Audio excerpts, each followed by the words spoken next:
Hello, have you visited one of the three London Millennium structures? People always have many questions on the three Millennium structures. For example, what made the 135 meters tall London Eye stand safely on only two legs? What made the Millennium Footbridge wobbling on the opening day, and how the problem was cured? What can the Millennium Dome span 365 meters? I will answer this question in connection with what you have learned at your school.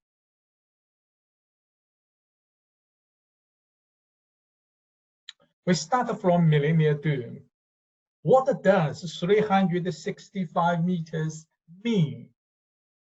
The tallest building in London is the Shard.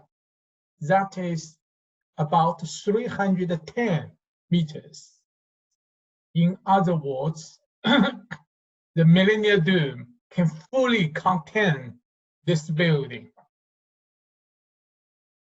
How the long span challenge is dealt with by the design. Now we can see from this slide that the roof is supported by 12 masts. And also we can see there are many cables located different places on the roof. The weight of the roof is transmitted through the cables to the mast, then come down to the foundation. So in other words, the cables provide many supports to the roof. This effect can be demonstrated by a simple example. This is a normal path. I've taken 50 centimeters. You can see this is the span. The deflection at the free end is very small. Now I double the span for 100 centimeters. Now this part you can see the deflection. The deflection is proportional to the span toward 4. So double the span, the deflection will be 16 times. Now I just stimulating the cable. If I lift here, you can see that deflection becomes much smaller.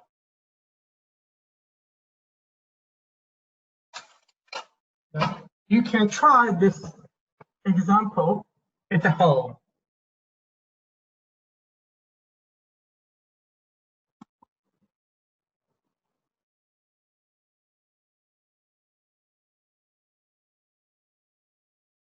Now we come to next example. This is a short video clip to show what happened on the opening day of the Millennium Footbridge. Please observe the wobbling of the bridge and the behavior of walking people.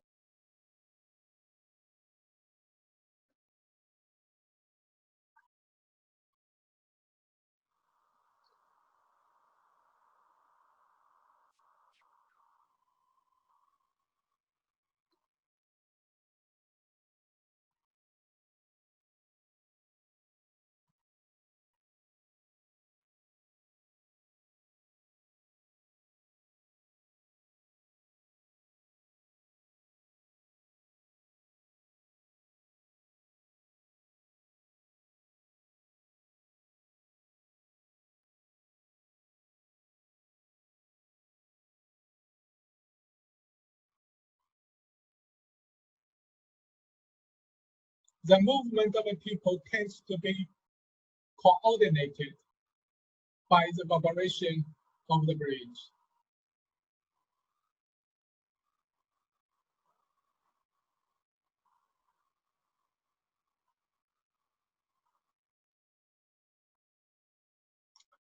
The quick explanation is that resonance occurred.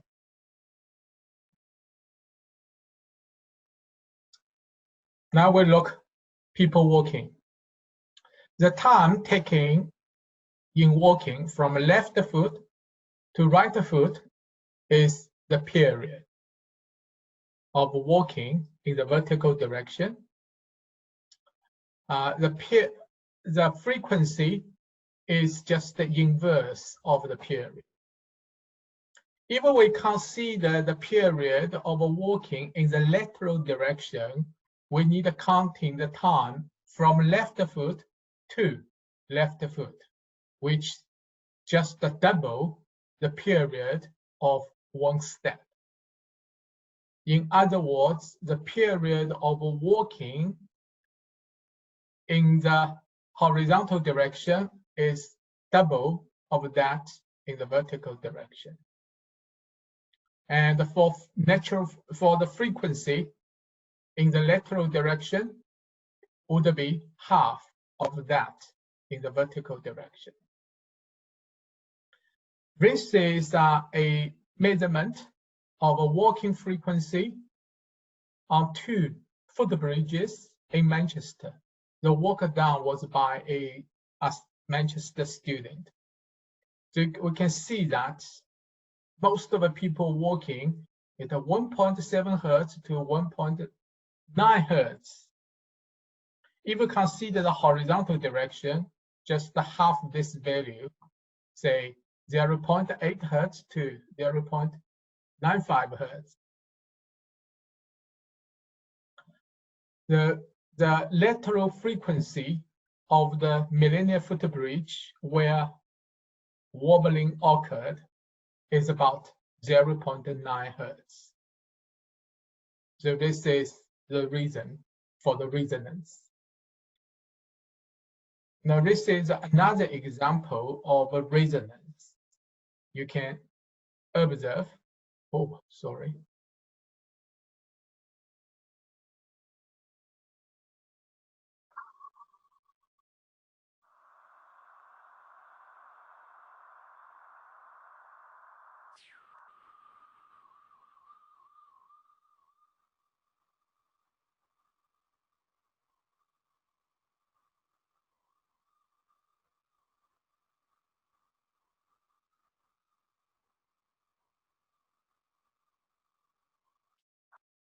Here you can see people move following a music beat. The music beat is just to match the natural frequency of the cantilever tier. So significant excessive vibration occurs. So this could lead to disaster. So the engineering often provide a challenging problem for engineers to solve. Now we see how the wobbling problem of a Millennium Footbridge was solved. This is by adding many dampers into the structure to absorb the energy. This is the damping device here, and also this too also provide the damping. The effect of a damping can be demonstrated in a simple manner. These two are identical steel bar, one without, one with elastic bands rope. If we give a knock at the free end of the bar, now we can hear the sound reverberating in a room for several seconds. Now we change the order, do the same for this member. This time, after the knock, we can only hear a dull sound because the energy is absorbed by the elastic band. So here the solution is provide the damping to remove the wobbling. Now we look at London Eye. London Eye is a very successful Millennium project. One question is that it stands safely subject to wind loading. The solution is that a TMD, which we call a mass, a spring, this is just an idealized model. That is a input that's inside of the pipe. There are 32 capsules. There are 64 such pipes.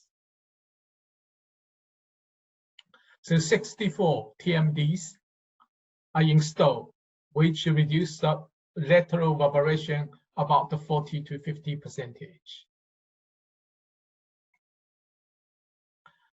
Now this we've taken vibration measurements in one of the capsules of a London Eye.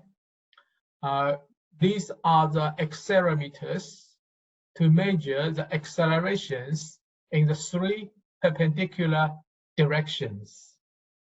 Now this will help engineers to solve a practical problem. This is the finite element modeling, numerical modeling, by which more detailed structural behavior can be identified. The parallel numerical and experimental study do provide a much better understanding of the behavior of the London Eye. The research talk is short. However, I hope you feel that structural engineering is fascinating. Structural engineers is a good career for you to pursue. And also you have a feeling that university lectures, they do research and teaching, but also taking consultancy for helping solving practical, challenging problems. And such experience also will feed back into the teaching to our students. Thank you.